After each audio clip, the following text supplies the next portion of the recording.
Hello everyone, and now welcome to another game here. Game 5 between Slivko and Bly. Slivko has spawned as the blue Zerg here at the 9 o'clock position. Bly spawning as the red Zerg. We saw a very fast 10 pull coming in from Bly. It did not hold and it did not deal the necessary damage, and Slivko able to come back with a stronger economy, come back over the top and really take down those spine crawlers before they got up and operational, and that was all it took. Now let's take a look at the strategies here. There is a rather wide ramp here at the natural expansion, and there's also destructible rocks. These rocks can go down rather quickly, but they do have 3 armor, making it difficult for Zerglings to take them down, much more easy for roaches and other units with higher damage overall. The overlords are going to be passing each other here in mid-map, so both players know where the other has spawned, as Bly quickly goes into 11 over 18, now sitting at 13 over 18. Both players sitting at 13 over 18, but they did get there in different paths. Let's take a look at the harvester count. It is 13 for Slivko. Bly sitting there at 13 now. Slight variations. I'm not quite sure who has the more effective path to 14 or 15 harvesters, but so far it looks like it's inconsequential, as we may be seeing a hatchery being set up by both players. Slivko going for a fast hatchery here and will be able to establish that. Meanwhile, Bly going for a fast hatchery as well, and it looks like this will turn into a much more of an economic game. Now, your third base options are pretty much limited to this expansion here for Bly and also here for Slivko. The good news is that there are no destructible rocks sitting there, so it is rather easy to actually start building that hatchery. The bad news is, in order for you to easily defend it, you do need to take down these destructible rocks here at the ramp, similar to how it works on Entombed Valley, but then again, this is a rather lower ground and there are multiple paths actually inside this third base. We are going to be seeing overlords now position themselves, and both players want to figure out what the other player is doing in terms of their long-term strategy. Bly now getting up gas already. It looks like Bly is a little bit behind, as Slivko has about a 20 to 30 second gas lead. I don't think that will turn into anything very much, as both players will just be trying to get that metabolic boost, and there will be about a 10 to 20 second window when Slivko does have speed and Bly does not.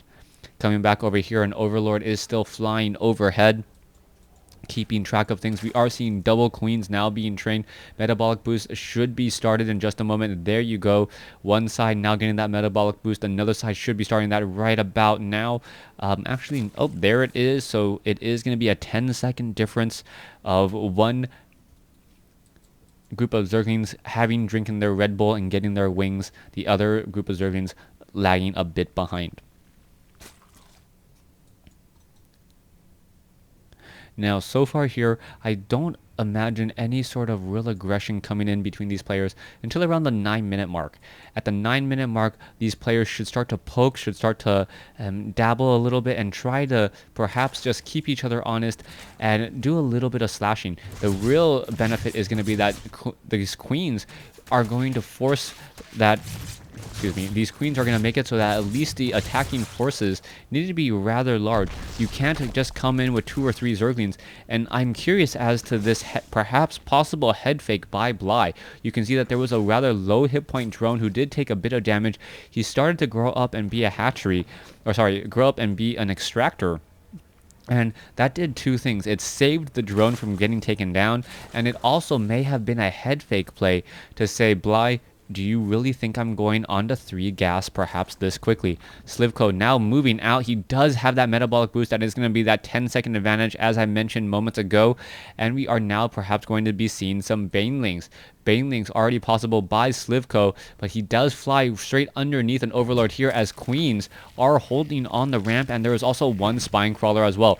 Those Banelings are going to be more than enough to push back any of these Zerglings, as 1 Baneling can just really make a bad day for a handful of Zerglings if it is caught off guard. Alright, that Baneling's Nest does not have movement speed as of yet, as we are now just teching to tier 2. It looks like Bly will be getting there a little bit faster than Slivko, and both players still not establishing up their third base. Both players are running on 4 gas right now. And with this 4 gas play, I do believe Infestors are going to be the standard route to go, as both players really want to be able to land a fungal growth and perhaps stop those Zerglings and those Banelings in their tracks. Nope, I am completely wrong. It is not going to be going into Spire, and I question this a little bit just because both sides are only running on 4 extractors. That means at the most you can train up 4 Mutalisks at a time per minute, and on top of that, with 4 Mutalisks at a time, you can't do any additional teching. Slivko now getting into level 1 missile attack and also going to Inspire. This is a bit split. The level 1 missile attack upgrades will be beneficial for those queens, but I don't see... is there a Roach Warren? Yes, there is also going to be a Roach Warren, but if he's actually investing in a Spire, then I would normally believe that he wants to save as much gas as possible. Bly is a little bit more focused in terms of his tech path, and that's why we see that difference in gas. We now see almost 800 gas for Bly, 400 gas, or sorry, 600 gas for Slivko, and that is going to turn into an 8 gas versus an 8 Mutalisk versus a 6 Mutalisk difference. Zergling's now backing away. The question is going to be whether or not Bly can actually get up enough Mutalisks in time. The Zerglings are now running back around. However, there are Zerglings down over here, and I'm wondering what Bly is waiting for. There is that 7 Mutalisks. Perhaps 3 more Mutalisks will be coming around in just a moment. Banelings are getting some splash hits here as the Zerglings come down here to perhaps get some damage. This is pretty much a no man's land, though, as these Banelings are now going to be running in. Banelings, or the Zerglings, are trying to split themselves to make it so that those Banelings cannot do really that much splash damage. Queens are now making their way over as we now see 12 Mutalisks. This is where Bly needs to deal a lot of damage in order to come out ahead. We can see a lot of Mutalisks are now taking to the skies, and it's going to be the job of the Queens of Slivko to really fight this off.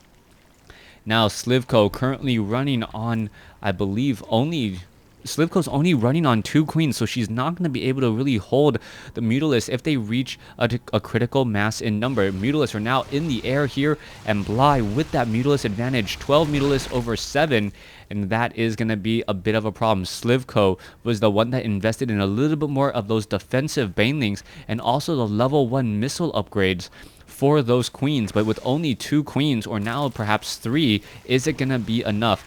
The Mutalisks are now making their way in. Where are they going to be traveling? Perhaps going to catch a queen out of position. Yes, 1 queen. Oh, beautiful transfusion there as the Mutalisks are going back and forth. The queen does get taken down, and Bly with the superior Mutalisk count should actually come out ahead. 2 queens down over here, and this is how things are going to snowball. Bly, who had 12 Mutalisks compared to 7, and you saw how quickly things changed around. Bly now with 8 Mutalisks compared to 1, and things are just going to continue to snowball more and more. Mutalisks are now making their way down here to this third base. You can see the hatchery was in fact destroyed as the roaches are now trying to make their way out. It looks like the Mutalisks are going to finish off all of these, but you have to be very careful about that Spore Crawler, as the Spore Crawler going to get off some easy shots here. The Mutalisks of Bly getting in a lot of damage, but the queens are still in play.